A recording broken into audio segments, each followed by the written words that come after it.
Hi అండి. తమ ఇంటి పైకప్పునే వ్యవసాయ క్షేత్రంగా మలుచుకొని అనేక రకాల పంటలను అంటే ఆహార పదార్థాలు, కూరగాయలు, పళ్ళు, ఆకుకూరలు ఇలాంటివన్నీ కూడా పండిస్తూ ఏదైనా ప్రాబ్లం వచ్చినప్పుడు కూడా చాలా సంతోషంగా రెక్టిఫై చేసుకుంటూ చాలా రకాల పంటలు ఒకే ప్లేస్లో పండించడం అనేది చాలా ఛాలెంజింగ్ అయిన విషయం అండి.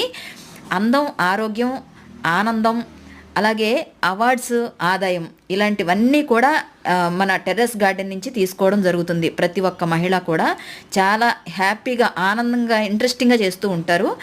అలాంటప్పుడు అవార్డ్స్ కూడా విన్ అవ్వడం, అది మహోన్నతమైన చేతుల మీదుగా అందుకోవడం అనేది చాలా గొప్ప విషయం కదా. అలా మనలో ఉన్న కొంతమందికి ఇప్పుడు ఈ రైతు నేస్తం ఫౌండేషన్ రఘోత్తమరెడ్డి గారి అవార్డ్స్ విన్ అవ్వడం జరిగింది. నెక్స్ట్ టైం అయితే మనం పంటలు పండిస్తూ అందరూ పోటాపోటీగా ఇంకా ఎక్కువ మంది విన్ అవ్వాలని కోరుకుంటున్నాను. ఇప్పుడైతే ఫుల్ వీడియో మన ఛానల్లో ఉంటుంది, చూసి ఎంజాయ్ చేయండి. Thank you.